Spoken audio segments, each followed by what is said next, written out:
din. Ang pandemya ay nagbigay sa akin ng realisasyon na ang buhay ay maikli lamang. Araw-araw na pag-gising ako ay nagpasalamat sa may kapal na kami ay gumigising na masigla at walang sakit.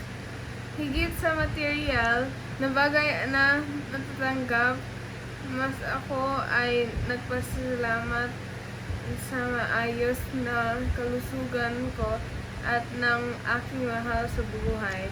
Marami ang nawalan ng kabuhayan at trabaho sa panahon ng pandemya, pero ang aking pamilya ay nagpapasalamat dahil ang aming pinagkukuhanan ng paggastos ay hindi huminto.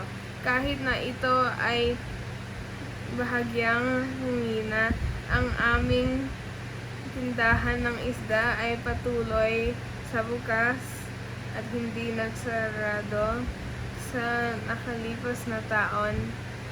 Yun ang aking pinapasalamat sa Panginoon.